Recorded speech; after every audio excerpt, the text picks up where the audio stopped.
I've been Catholic long enough now to see people come and go, and whenever I've gotten some indication that someone is struggling or they're drifting away, I've always invited them to sit down and to talk about it and to see if I can challenge them on what's going on.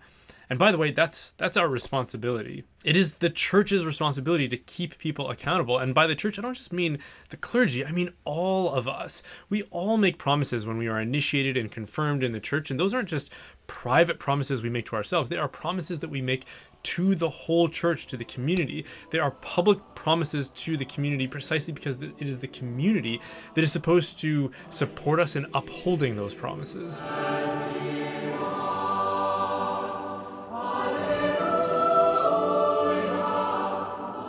So I've always taken that responsibility seriously, so that anytime I get the sense that somebody is struggling through some intellectual problem or some practice of the faith, I've always been willing to sit down with them and to try to work it out with them. And whenever I've done so with men, especially those who have maybe one foot out the door, they've always described their complaints as being intellectual in nature. They'll start to deconstruct the existence of God or the credibility of the Bible or the moral teachings of the church or just whatever. And usually when I hear their objections, I don't find them particularly compelling or even novel. And for my part, I'm usually able to find a solution that I find satisfying.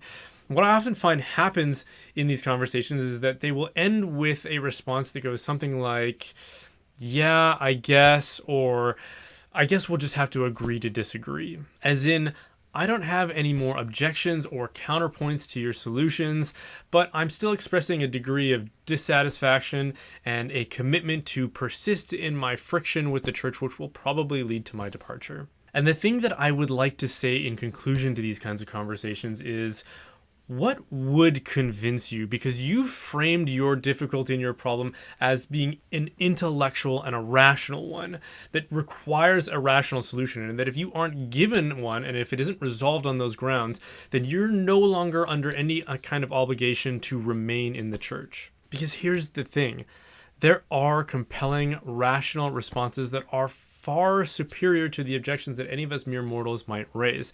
There will always be someone smarter out there who can respond to the objections and who has responded to the objections that we might have. I've often challenged my interlocutors in these exchanges if they've read what St. Thomas Aquinas or St. Augustine have had to say about their particular complaint, or even what someone more contemporary and accessible like C.S. Lewis has to say about it.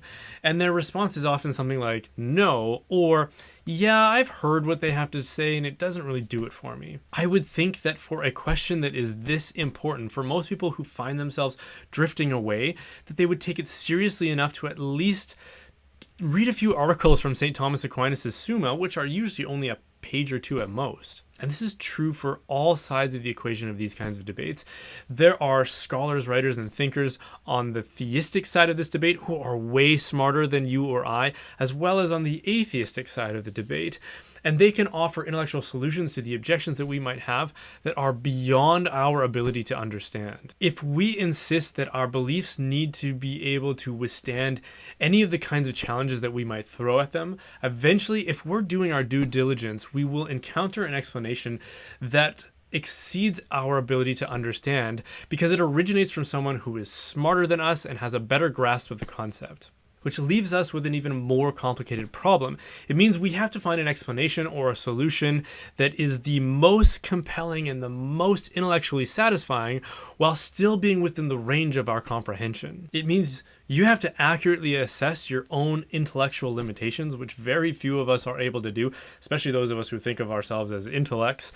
And then you have to find explanations that are most optimized and suited to your intellectual capacity. And the problem with that is that it doesn't bring you to the solution that is actually the best right one, just the best one that you can understand, which doesn't highlight a weakness in whatever it is that we're evaluating, in this case Christianity, but rather a weakness in our own comprehension. It says more about us than it does about the system of belief. So this really doesn't come down to the most rational position. It comes down to our level of comprehension and therefore our ability to admit our limitations out of humility or to deny them out of some hubristic lack of self-awareness. Which is why when someone tells me that they're struggling to believe because of some intellectual weakness they've perceived in our creed, and then I ask them, well, what did you think of what St. Thomas had to say about that? And they say something like, yeah, I've heard what St. Thomas says about that, and I don't find it particularly persuasive.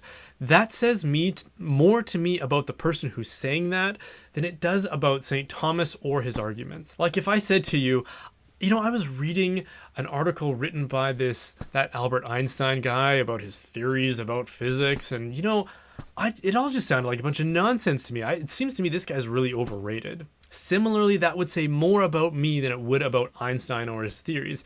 It would say that I probably didn't understand what he was saying because my level of comprehension is beneath whatever his explanation or whatever he was positing was, and instead of admitting that I didn't understand, I just insisted that he must be wrong. That's the key distinction that I think we all need to recognize with this. Intellectual problems like this are often a question of humility as much as they are about solving the kinds of questions that countless people have raised throughout the centuries. You and I are not smarter than St. Thomas Aquinas or Albert the Great or Anselm or Augustine or Aristotle and Plato who precede them, yet we are arguing against them as if we are without even actually reading what it is that they have to say. I think that in most cases when people say that Christianity fails to meet their intellectual objections, they're being dishonest about what the real problem is here.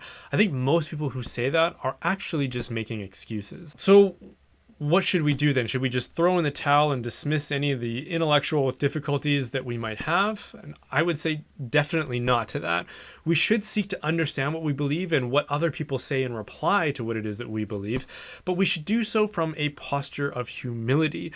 The reason that great thinkers like St. Thomas Aquinas became so great and reached such heights is because he approached the material as a humble student wanting to learn and to submit to those who had knowledge to offer him. And in admitting our limitations, I think we also need to admit that there's a dimension of faith in this for most of us. That when St. Thomas Aquinas says something that we don't understand, out of humility, we should be willing to just say, well, this guy seems to know what he's talking about, so I'm just going to sit down and shut up and let the adults talk it out. And whatever conclusions you draw from those adult conversations, admit that it is one of faith and trust in those who are smarter than you and I and who are persuading you one way or the other because you and I can't solve those riddles on our own. And if you're someone who is drifting away from the church and you're telling yourself that you're doing so because this is an intellectual journey, let me raise that question to you again. What if you could sit down with somebody who was way smarter than you and could dispel all of your sophomoric objections? Would you then go, well, I guess I'm a Christian. I don't want to be, but I have no choice in it. You've solved all of my objections. Or would you be frustrated by that because you didn't get what you wanted out of it? And if it's the latter, maybe stop hiding behind an intellectual facade and be willing to admit, at least to yourself, that there are other reasons for why you might be drifting away. And can you live with those reasons? Is that truly going to lead to a life of happiness for you and a life that at the end you can say was well lived? G.K. Chesterton once said that Christianity hasn't been tried and found wanting. It has been found hard and then left untried. Yeah, Christianity is hard and it makes a lot of demands on our lives. Like there are days when I wake up, my alarm goes off, and I just don't want to get up and go for my morning run. I'd rather phone it in for that day rather than embrace the ambitious routine and lifestyle I've set for myself. But I know that the alternative is a life of complacency, unfulfillment, and ultimately despair. Anything worth doing is going to be hard, which is why just doing whatever you want isn't worth doing. Hey, thanks for watching. The reason I can continue making content like this is because of the generous support of my viewers. If you are able to support the work I'm doing, there are a couple of ways you can do that: by donating through my website or by joining my online community, The Reinforcements. Both can be done by visiting brianholdsworth.ca, the .ca because that's how we internet in Canada. Members will have the opportunity to personally interact with myself and other community members, and certain levels will receive a free gift basket from Glory and Shine, who is a family-owned Catholic bath and body products company whose beard balm I'm wearing right now. Members also get free access to Christ-Centered Capital, which offers ethical investing tips that are in accord with Catholic beliefs. Even if you aren't able to support my work, consider checking both of them out at gloryandshine.com and christcenteredcapital.com. And of course, don't forget to like and subscribe. And again, thanks for watching.